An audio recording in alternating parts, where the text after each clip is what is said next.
বাংলায় যে নৃশংসতম ঘটনা ঘটেছে, একজন 12 বছরের কিশোরীকে গণধর্ষণ করে তার শরীরের 35-40 জায়গায় আঘাত করে তাকে জ্যান্ত অবস্থায় ব্যাগের মধ্যে দিয়ে, বস্তার মধ্যে দিয়ে জলে ফেলে দেওয়া হয়েছে।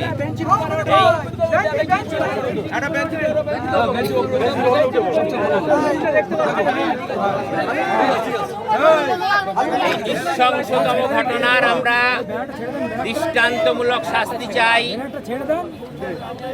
ভারতের গণতান্ত্রিক যুব ফেডারেশন সেই দিন থেকেই লড়াই আন্দোলন করছে। ওখানে আমাদের কমরেড লায়েক আলীর নেতৃত্বে বারুইপুরে তীব্র আন্দোলন চলছে।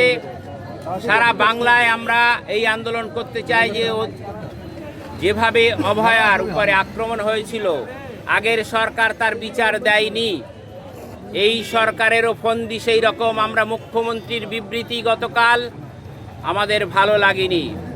তিনি বলছেন দৃষ্টান্তমূলক শাস্তি হবে ঠিক, কিন্তু প্রশাসনের ব্যর্থতার জন্যে একজনকে অ্যারেস্ট করার পরে বিজেপির নেতা তার কথা মতো আজকের থানার আইসি তাকে ছেড়ে দেওয়ার ফলে মানুষ জনরোষে তার উপরে আক্রমণে তার মৃত্যু হয়েছে।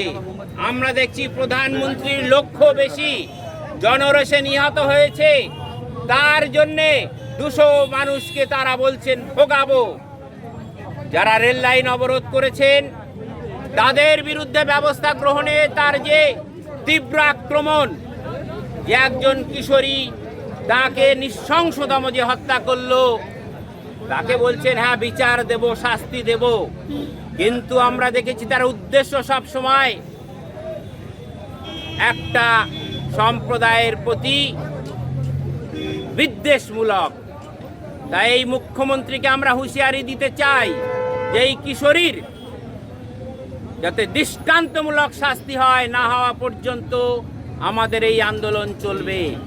আপনারা এই আন্দোলনের মধ্য দিয়েই বাধ্য করাতে হবে এই মুখ্যমন্ত্রীকে। যেমন হকার উচ্ছেদ দীর্ঘ 2 মাসের আন্দোলনের ফলে দুর্গাপূজা পর্যন্ত বন্ধ রাখতে বাধ্য হয়েছে, কিন্তু দুর্গাপূজার পরেও যাতে না হয় আমাদের আন্দোলন তীব্র থেকে তীব্রতর করতে হবে। রাজ্যে একটা চিটিং বাস, জুলুমবাজ সরকার এসেছে, সেই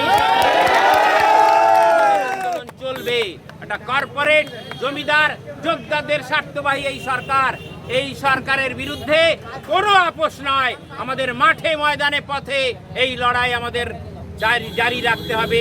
সেই লড়াইতে আপনারা আমাদের সঙ্গে থাকবেন, এই কথা বলে আমি শেষ করছি। আর একটা মিছিল গোলাবাড়িতে হচ্ছে, সেখানে একটু যেতে হবে। আমাদের সংগ্রাম চলছে চলবে, আমাদের আন্দোলন চলছে চলবে, তোমার আমার সংগ্রাম চলছে চলবে। We want justice, we want justice, justice for Baraipur, justice for Baraipur, justice for Baraipur। এখানেই আমাদের মিটিং স্থগিত হলো, এই পর্যন্ত শেষ হলো।